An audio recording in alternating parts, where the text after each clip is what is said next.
is Words Aptly Spoken, which comes from Proverbs 25:11. A word aptly spoken is like apples of gold in settings of silver. The written word is a precious treasure.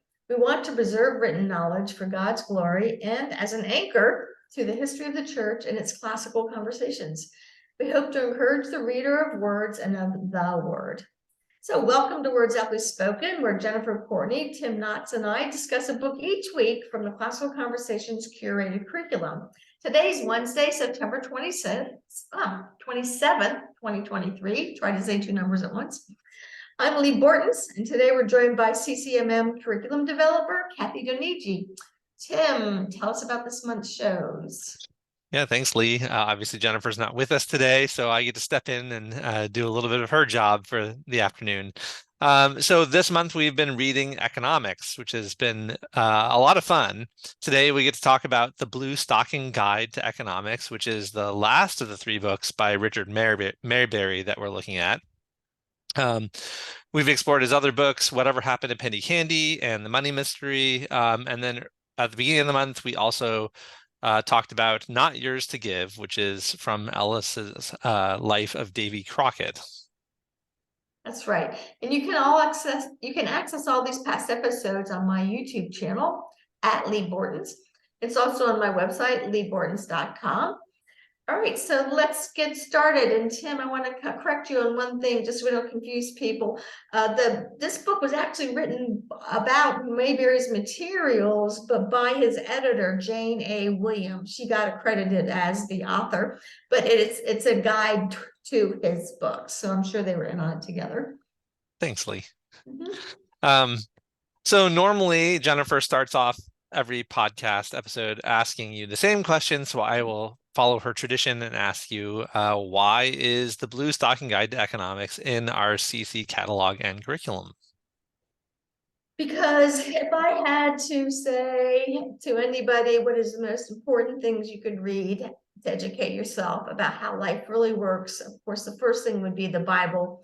And the second thing would be these easy to read stories that are analogous to how life works and the economic consequences of trying to make life work unnaturally. What are causes and effects? What are responsibilities? What are virtues? Those are all mixed in such a way to these stories that they're accessible to anybody and everybody. There are a lot of stories in the primers, which is Penny Candy and The Money Mystery, and in this book, the Blue Stocking Guide has some more stories. A few of them may be over someone's head, but the majority of them were really meant to be for middle to high school age children and adults entering this conversation. So they're there. There are a lot of ways. The same with our Challenge ABN1 literature, for people to explore with their children the ideas of freedom before they start looking at some of the older conversations where freedom is argued over. Yeah, thanks, Lee. Good foundation for those more difficult, complicated conversations. So this is our third week studying either Richard Maybury's works or about Richard Maybury's works. So Kathy, it's been a pleasure to have you with us this month for these books. So what's been a few of your takeaways from the books that we've read, or maybe some of your past experiences with these works with your own kids or other challenge program kids? Yeah, so like I said in previous episodes, I had never studied economics before I hit these books. And I think probably my biggest takeaway from all three books is just how well free market economics works, right? He has made it easy to understand it, understand how, supply and demand drive the market, or how that applies to us as families, from families all the way up to the federal government.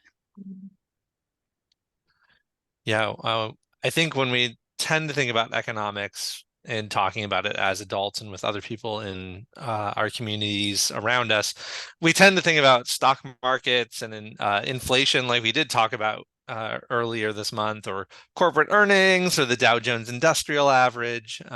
But one of the things that we have on our hearts at CC is that there are also biblical principles that are laid out that everyone can talk about as a family, even with some of our younger kids, In one of our other CC catalog books, Scribblers, which is a great resource for especially younger families, but not limited to younger families. There's some good stuff in there that generates some good conversations, even with older students.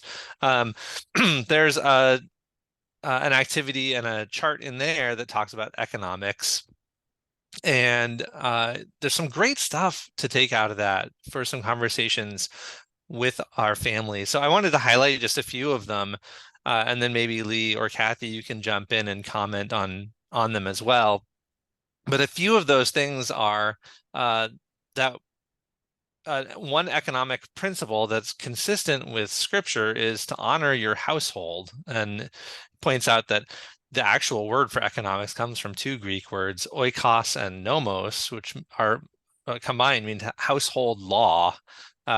We have rules in our house about how we spend our money. And of course, as a parent, I frequently regulate how my children can spend their money so they're not foolishly running off to just invest everything they own in baseball cards.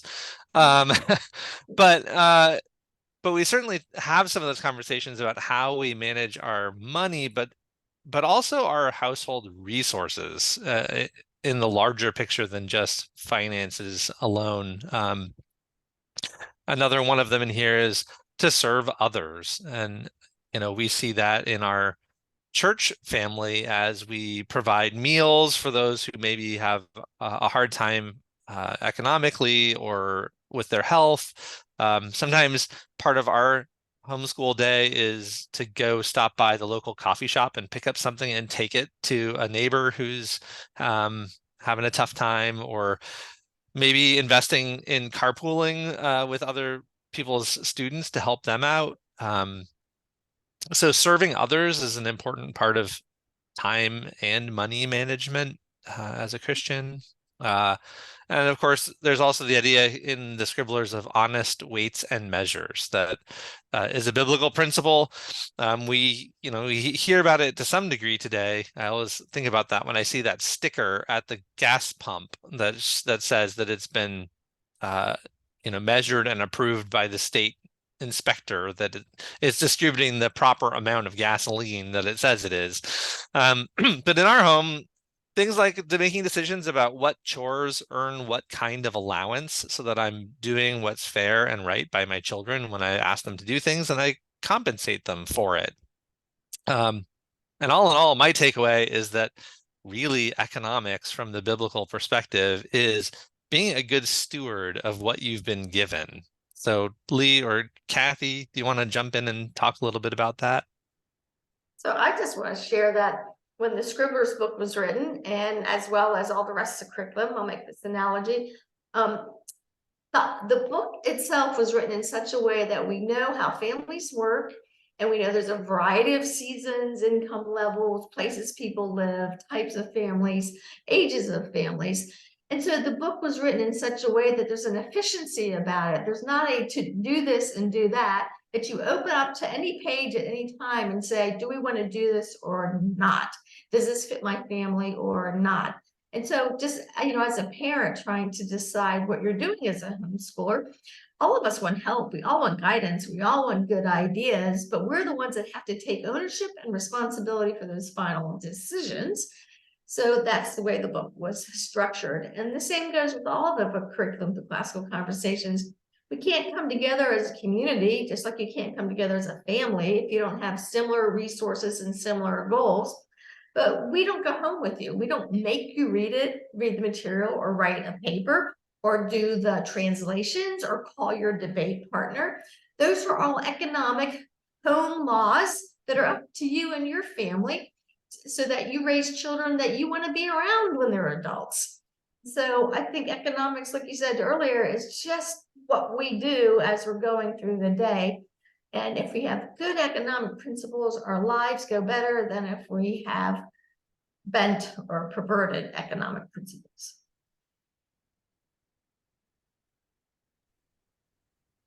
That's super. I was thinking about how this economics chart is laid out and how it applies to what you were saying, Lee.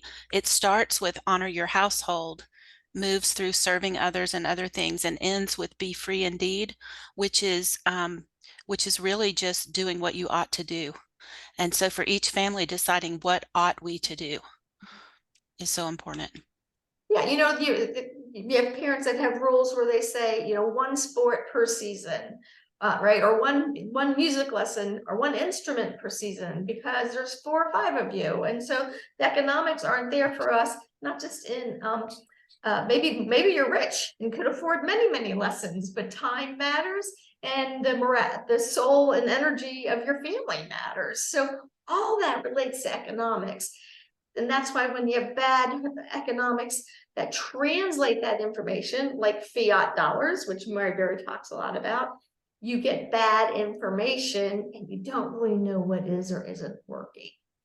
So I agree. I like how this applies not only to our money, but to our time and to our resources and to our energy and to our talents. We're told to use our talents for the Lord. And so we do that. The two of them that I found were an interesting pair in the Scribblers, and I'd like to talk about how maybe they're reflected in the Blue Stocking Guide or in general economic principles, are to work hard and to rest well. What does that look like, and why is that an economic principle? did I hear you right? You said to rest well? Yes. Okay, just want to make sure you said. Well, Kathy, you want to go first? Yeah, well, I think they're both biblical. We're called to work and we're called to rest. I think if we don't rest, we can't work as hard as we need to work and can't work as well. So basically God tells us to. I find it interesting that whenever somebody is actually resting in the Bible, they're generally either praying or being contemplative in some nature. And because they are resting, they can hear. And then the Lord gives them work to do. And hopefully, we'll make mistakes in how we hear from the Lord, but hopefully we're trying to do the work that pleases Him. And so I think it's our rest that allows us to pay attention, besides letting our body rest and being able to physically obey Him. Yeah, I like that. I think that it's also really important to distinguish between work and rest that's different from just work and not work, right? That rest is something more than just taking a break from work. But sometimes rest can look like work in a sense, right? As a parent, you very rarely get a complete break from doing things, but still some of the things that you do are restful, right? Taking your kids to, in my case, taking my children to an art museum is not a restful feeling experience. Right? Don't touch that. No, stay away from the painting. And there's always that sort of pressure, or shh, let's be quiet so we're not disturbing other patrons of the museum. And yet in a sense, I'm training them up to be people who will rest, right? Who will go and enjoy art and look at beautiful things and know how to do that. And I should be taking some degree of rest in that myself. So I think to be good stewards, we have to be more than just working machines that have downtime, but we also have to be those who would, as Kathy said, contemplate along with sort of be doing all the time. Yeah, I think people mistake rest as something you do by yourself, and it can be something you do by yourself. And I'm pretty sure I mostly do that by myself almost every single night. But when I had 4 boys in the home, to me, it was so restful to have them all on the couch while I rubbed their hair and somebody read a book while somebody else passed out snacks. I mean, we were doing good things together. Or if you're listening to music or you're playing a board game. But we tend to always think of rest as something that we're doing alone, or if the kids are annoying us, we do something that captures their attention so we don't have to be engaged in their attention. And that, I think, makes parents more tired than they realize. That's a really good point. I was thinking about rest with the types of jobs that we might have and how rest is going to look different for different people. So for somebody that is out in the world with a very physical job, rest to them may be finally having time to sit and contemplate and read. rest for a person that has a lot of mental work, like my son works in front of a computer all day, and rest for him means going out in nature and chopping trees down, and and I think you can hear the Lord's voice in that change of position that you're in. Good setup questions, Tim, for what just the overall goals are of economics. Thank you. Yeah. So our last one before we acknowledge our sponsor is that freedom is an important theme in your writing and speaking, Lee. How do you see the theme of freedom being worked out in the world of economics? So a lot of people think freedom is about choices. And we as Christians, I think if we think hard about it, know that freedom is actually doing what you should do, because you want to always be capturing your thoughts to Christ and resting in his yoke rather than the governments or your neighbors. And then we just look at it as Christians as our freedom comes from obeying him and not just from having a lot of different choices. And so that's what I'm always trying to point out to people. Mm-hmm. Good. Yeah, I like that it's not unrestrained, right? It's just maybe externally less restrained, but you have an internal constraint to do what's right. Good. Well, I think it's about time to thank our sponsor, Lee. Okay, so let's thank classicalconversationsbooks.com, where all the books we discussed can be purchased. We have the entire 2023 Words Aptly Spoken schedule at leebortons.com with links to the CC books so you can find them easily. And next week, we will turn our attention to poetry for the month of October. Boy, is that a contradiction between resting and working, because it's so beautiful. And yet to really understand it, you have to dig. So we'll be taking a look at The Brightest Heaven of Invention by Peter Lightheart, and we'll look at his interpretation of the book, Much Ado About Nothing. So Tim, let's start talking about the book. Great. Yeah, so we like to turn to the book itself and dig in a little to some quotes and some passages in our talk. So Lee, we know you as the founder of Classical Conversations, and you have had other business endeavors that you've started or been a part of. You've been a successful business owner and entrepreneur. So in the front end of the Blue Stocking Guide, the front matter, there's included a list of the most important ideas of all of the teaching about economics that have been sort of gleaned from Bayberry's writings. Will you read us that list and then tell us what you see being so important about one or two of those ideas from your business experience? Oh, thanks. Okay, so he had 7 here. The law of supply and demand, specialization of labor, wealth is not money, the economy is the system of producing and distributing wealth, government is financed by taxes, it's production, not work, that is important, and we cannot consume more than we produce. So maybe I'll just talk about the last two, and you guys can talk about some of the other ones. It's production, not work. What does that mean? Have you ever met somebody who works really hard and they think that they work really hard, and somebody else in the same company or that similar position or same project you're on, a mission trip, wherever it is putting in the same amount of time, and yet one of them accomplishes a lot more than the other? That's because they're producing. They're not just working. Working can be very inefficient, and working can be very laborious without producing results. It's kind of like, jogging in place and you don't get anywhere. So that's one idea that's important throughout all his writings. And the other one is we cannot consume more than we produce. Boy, are we learning that lesson now as a globe, not just as a country or as individual families, but we aren't producing enough to keep up with the economic cycle. And so every nation in the globe is constantly in debt because we are consuming more than we produce. So there's people who think, but I pay taxes for, and you can put whatever it is into that. I pay taxes for this, so I should get it back.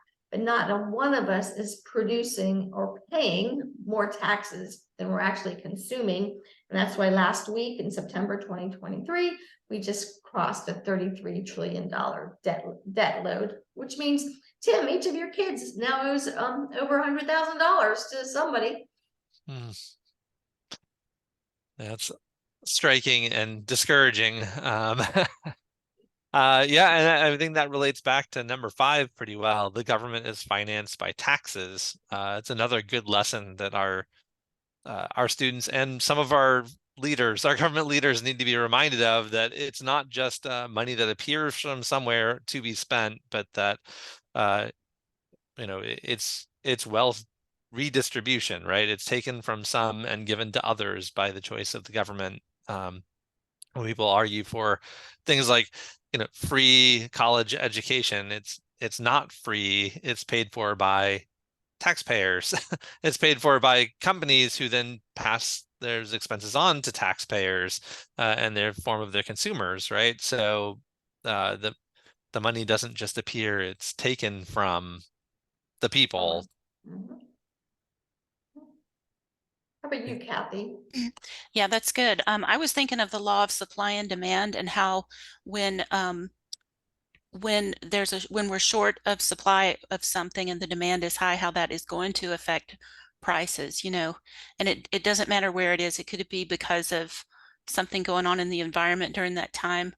But that makes a huge difference in the economy of even just a particular area.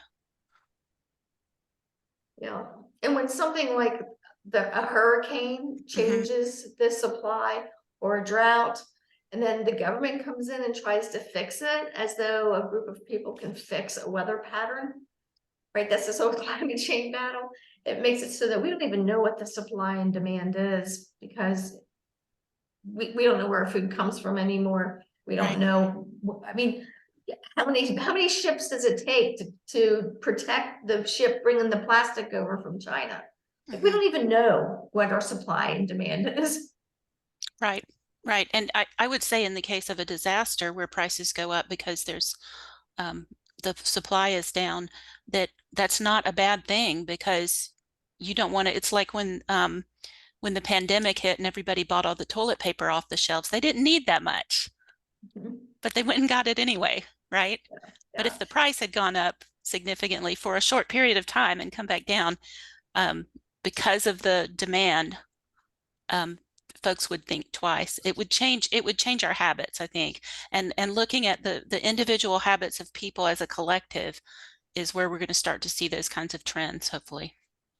The thing is, we can't, as an individual, it's really hard to know what prices are doing, because they're so manipulated by groups or people who aren't part of things. So for instance, when there is a crisis, depending on the crisis, there's only 3 logical opportunities. And if people are charging too much money, that's called gouging. If they're charging too little money because they're trying to take over a market, that's called dumping. And if everybody agrees on the exact same price, that's called a cartel. So, that's the only 3 choices. There's more, less, or the same. And none of them from a redistribution of wealth system works. Versus what you just said is what people naturally will do. They'll pay when they need something, and they'll wait when they don't. Yeah. Last week we talked about the run on the tulip market in in Denmark, I think it was, back in the 1700s, and I think the toilet paper run of 2020, for some of our students, those are days that they will probably remember, going out and hunting for toilet paper and the worry of maybe running out. And also maybe some people sort of doing the nefarious thing of offering the black market toilet paper for high prices off on the side. That's right. So we're talking about this also from a negative perspective. Supply and demand is also very positive. So I remember, I've shared the story before, as a child, I lived near a creek that was well stocked with fish. And if I wanted any money, I'm talking 9, 10, 11, 12 years old, I would just go catch a bunch of fish and then knock on doors. And the housewives were so happy to buy my fresh fish off me. There was a great supply. So anytime I had a demand, I could go meet it. I don't think people think like that anymore, that kids just can go earn money because the Lord has provided so much for us. Mhm. Yeah, finding the market, right? My Mhm. kids are looking for ways to make money, and then I always encourage them to go knock on doors and see if someone needs their lawn mowed or their their leaves raked or their car washed, right? There's finding the market and then finding what you can supply to that demand. That's the way to make some money. I'm still praying for a 15-year-old to knock on my door and say, ma'am, can I wash your windows? Right to my house? I was like, Right, yes. right. Um, So this Blue Stocking Guide isn't just a book of charts and graphs that's like some economics books seem to look like. It also tries to teach students about the principles of living in community with other people. So Kathy, will you read the next section for us? Yes, I would be happy to. The Blue Stocking Guide, actually, there's a series of articles in it that are super helpful to read. And so this one says, whatever you borrow, pay back. This is an extension of promise keeping, and adherence to these admonitions develops a respect for private property, a major permission sound economic doctrine. No person thus brought up would think of feathering his own nest at the expense of others. Welfare statists and social planners are not born of this training. That is, if the training releases in, if the training releases in.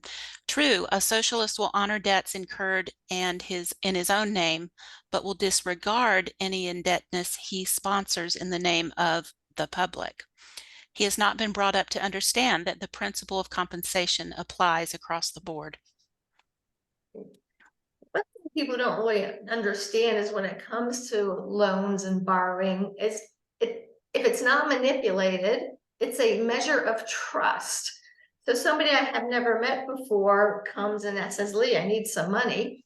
And I can decide I'm not gonna lend you any money for anything in the world, no matter how much interest you'll pay me, because I don't know you or trust you or know your reputation. Versus someone like you guys comes and asks me, and I would give you a really good low interest rate, or maybe even not require any interest paid back. So they forget about that trust factor, because we're in a position in the world where you go to a bank where the people don't even know you, and it's based on a number, your credit report. And the credit report comes from your ability to borrow in other situations. And so it's just like this whole idea of promise keeping is a personal thing, which is very clear throughout the scriptures with the years of Jubilee and how interest was allowed or not allowed to be charged. You would have to know the person really well to operate within the biblical mandates for borrowing and spending. We don't have to do that anymore. So it's another reason why we don't know what's really happening to our money. Yeah, and I think there's a term that is sort of missing a lot in today's discussions about those issues, which is credit worthiness, right? Has someone got a proven track record of being worthy of being offered that kind of credit that you were just talking about, Lee, right? Someone who's sort of a known scoundrel and will run off with anything, you don't want to lend them anything. Whereas the person who's a reliable returner to you of things you loan them, you will loan them bigger and better things because they've shown themselves worthy of the credit that you've offered them. Our government's trying very hard right now to put its thumb on the scale for mortgage loans and other kinds of things um, to make those perhaps who have not shown their credit worthiness nonetheless be eligible for credit at the expense again of the public. And that's what's missing, right, from the second half of the passage that Kathy just read us, that they'll pay the socialist planner here will honor, they may pay back their own mortgage, but as soon as the public money is what's at issue and not their private money, they're just as happy to give away the farm. Yeah, because you don't want to ruin your own credit. You know you're going to need it one day, but it's really easy to say, well, all those people who got, in our case right now, student loans, sure, let's forgive them. Because what they forget is that there's only so much money to go around. And when you give out bad loans, that means there's not dollars for good loans, except when the government just prints money off the press. Then everybody thinks there's money for everything. And the satisfying of the loan is delayed, and delayed interest is always more expensive interest also. So it's like understanding how all this works and affects other people, not just yourself, because it's really hard, is what I think Mayberry does really well. I think that points out what you said, Lee, points out the importance of students understanding these principles, because the reason there are so many kids with college loans that feel like they can't pay them is because they took the loans in the first place. You know, and they need to have an understanding of really what they're getting into. Well, there's a saying in economics that I don't think it's in Mayberry, but you can see it in all the stories, is that bad money chases out good. If I can pay you with somebody else's money, or I can pay you with seashells, and I can keep my gold at home, I'm going to do it every time, because I'm going to keep the good money, which I know I'm going to need someday in an emergency, if the community is willing to take the bad money. And that's what's happening now. But it's not now, it's been going on since the 1920s and got worse after the 1970s. So yeah, and it's interesting to watch that principle at work on the international stage too, right? As you watch Russia trying to pay its debts in mostly its valueless currency, as opposed to paying with dollars, which is what they had agreed to pay in. Yeah, good. So another approach, besides giving historical examples in these books, which we saw throughout both whatever happened to Penny Candy and the Money Mystery. Mr. Mayberry in those books, and here in this book has collected some of them, some very pragmatic examples from the home, rather than going to these big international monetary exchange levels. And so as parents, you know, we've all struggled with how to raise responsible young adults, and he gives some advice on that. So I'll read us the next passage. The terrific urge to prevent another person from making a mistake must be resisted if liberty is to be preserved. The protective spirit that leads a fond parent to prohibit his child from acquiring mature judgments as he substitutes his own opinions for those of the child leads the dictator to act as he does in protecting his political children. There is no possible way to allow a person to be right without also allowing him to be wrong. The only way to avoid responsibility for another's mistakes is to allow him the full glory and reward of being right, as well as the full dishonor and penalty of being wrong. Only in this way can one person isolate himself from the mistake of another, whether it be a Stalin or a neighbor. You know, and your gut instinct as a parent to preserve your child, because they are little and they're young and they're immature, isn't bad, but it's not necessarily wise, and knowing when to do that and when to not do that. And I think about, as adults, we still continue in that. We don't all know everything. We need each other. And to me, this is one of the roles of the church, is for the body of Christ around me to say, hey, Lee, you might want to rethink that before you do it. That we don't need to have this where we're at now, where the government is saying this is good and this is bad, because that's really the church's and the family's job to teach us. It's when we actually cause damage to someone else, then we say as a church and family, okay, we need a community penal system and a judicial system. So this full glory and of right or wrong for our children is really hard. It's hard, and it's equally hard for those. I like how he said it in here, political children. Yeah, so this, I already referenced my children buying baseball cards. That's been a craze of theirs for about the last year. And watching them interact with the other students and children in our CC community has been really interesting. And I've tried to give my children some advice about how to act wisely with regard to these baseball card trades that they're doing with their friends, but not wade in to sort of go through and label their cards for them and tell them how much this one is worth or whether that one's valuable.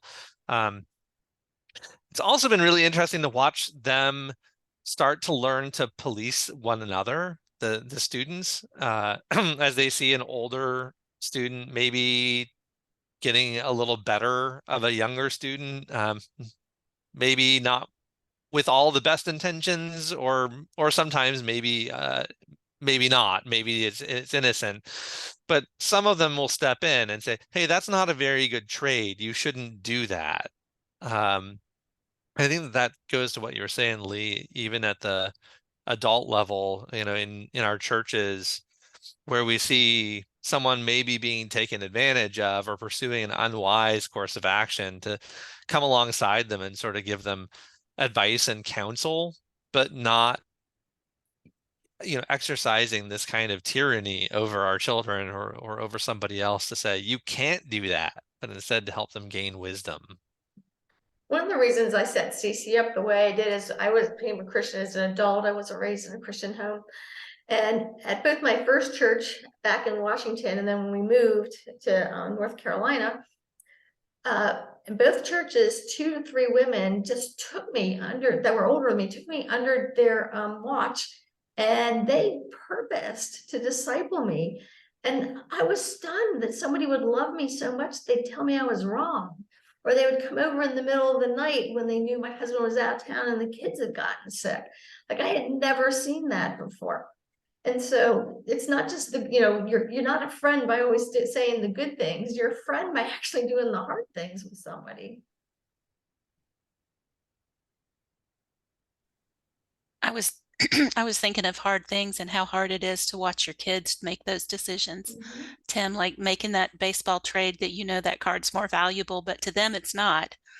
Maybe to them it's a demand for something else is good. But I think it's hard for us as parents to try to discern when to let our kids fail and when to not let them fail. And it could be physical things they're doing and you're going to let them get hurt so that they learn a lesson, but not bad. You don't want a hospital visit, right? But as a parent, you have to be able to discern that. And then when they're older, they're making life decisions. They're making job decisions and school decisions and who to marry. And you have to be wise is all I have to say. You have to be wise, and it's not easy, believe me. Yeah, I think starting that process young, right? Letting them make the little mistakes early so that they can hopefully learn from them and grow in wisdom earlier, and they don't sort of emerge into the world to make their first mistakes when it really counts. I think one thing that we don't give enough credit to is that very first safety net of a child, and that's their siblings. Mother and father maybe are the first one, but secondary are their siblings. The siblings are the ones that are going to slap you around a little bit. They're the ones going to pull you up when things are going well. They're the ones that are going to protect you when the bully down the street starts saying things and doing things they shouldn't do. And I think that whole idea of siblings being your first lesson for social networking and safety nets doesn't exist when families no longer have more than 1 or 2 children, which is the case now across the globe. Well, our book here ends with the telling of the famous old fable, The Little Red Hen, one that most of us are pretty familiar with and probably have read our kids many times. And of course, we know that in it, the hen works hard to gather wheat and grind the wheat and make the bread and bake the bread. And all along the way, she's asking to for her friends to help her out, and they say no, we're busy. But then she pulls the freshly baked loaf of bread out of the oven and makes my mouth water just to think about it. And she says, well, who wants to help me eat the bread? And her friends are all like, oh yeah, me. And the little red hen says, oh no, you weren't there when I picked the wheat, you weren't there when I ground it, you weren't there when I made the bread and baked it. And they don't get anything, at least in most of the versions, the good versions of that fable. I've run into a couple though, Lee, where they've twisted it these days to say, and the little red hen generously gave her loaf of bread to all of her friends. But in this version of the story here, it ends a little differently. There's a little twist at the end with the moral. So will you read the moral that's given in this version for us? Sure. And this is maybe one of the places where the analysis is a little over the heads of people, but unfortunately, the fable's ending doesn't square with the facts of life in 1961 America, which is when the article was written. The duck, the goose, and the pig, constituting a Democratic majority, have authorized their income tax collector to take from the very productive little hen up to 9/10 of the bread she's earned. Added to this ruinous levy, there may be a sizable fine, to which is subject for having grown wheat in excess of the quota allowed her under the Farm Price Support Program. Far from enjoying the whole loaf she produced by her own efforts, she'll be lucky in 1961 if her needy neighbors leave her as much as a crumb. So one thing a modern audience may need to know was that in 1961, the highest tax rate was 90% of your income. And before we balk and think, boy, it's so much better now, it's not. They changed it. It's actually, if you look at the income levels from when they started the tax system back in the 20s to what they are now, there's a 97% loss of income for all of us due to inflation. They hid the tax. At least when it was obvious, we could fight it, and that's what ended up happening. So I was a little child when it was that high, and I remember my mom and dad working in the political system to get the amounts changed. This inflation thing we're doing, no citizenry can actually do much about that. So we're still there. Yeah, and of course, this is only mentioning the income tax and maybe this penalty for production. Today we have all sorts of different layers of taxes, right? The little red hen would have paid her taxes, her sales taxes on their purchases of the supplies she needed, and her taxes on the energy that she would have used for baking the bread. And if she wanted to sell it, she would have paid taxes as a seller of the bread as well. So there's all kinds of other little hidden taxes along the way. Well, if it's food related, she would have to comply with the agricultural industrial complex. And for most of us, it's just too much work. So we let someone else do it. Yeah. So what does the moral here of this story mean for the motivation for people in the marketplace? How about you, Kathy? I was going to jump in, but I didn't want to interrupt you. I think it makes it really hard. My husband is a small business owner, and it's difficult. He had a regular career in addition to that, but they all work these side things, and I tell you, to do it according to the government's rules is really hard. The taxes and the regulations and everything. Well, you got such simple examples going on now that most of our audience will be familiar with, is that like people are putting chickens in their backyards again because of the food crisis we're having. And yet there's zoning where that's against the law. So you're going to get in trouble for trying to feed your family. Yeah.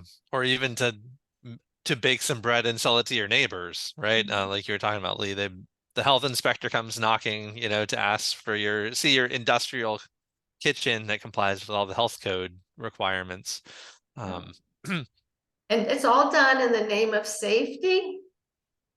And yet, before all these safety rules were required, people just didn't die at higher rates of salmonella and food poisoning than they do now. Because you know what? It was that trust factor. You bought locally and you knew your neighbor and then if something bad did happen, the community talked to one another. So you were like, oh, we're not going to go shop there this week until they get the sewage system fixed up. People are forgotten. You used to know what was going on. Yeah, right. Oh, yeah, like maybe a good way to end our time today is this quote from Thomas Jefferson, one that's famous for many of us, right? Any society that would give up a little liberty to gain a little security will deserve neither and lose both. He who sacrifices freedom for security deserves neither. He who gives his freedom for safety gets none of them. People say it, but they don't believe it. Yeah. So thanks for leading us through these conversations, Lee, this month with economics. And Kathy, thanks for being with us. Yeah, it's great. We look forward to everybody next week. Thanks for leading today, Tim. Thank you, Tim. Thank you, Lee. Bye. Bye.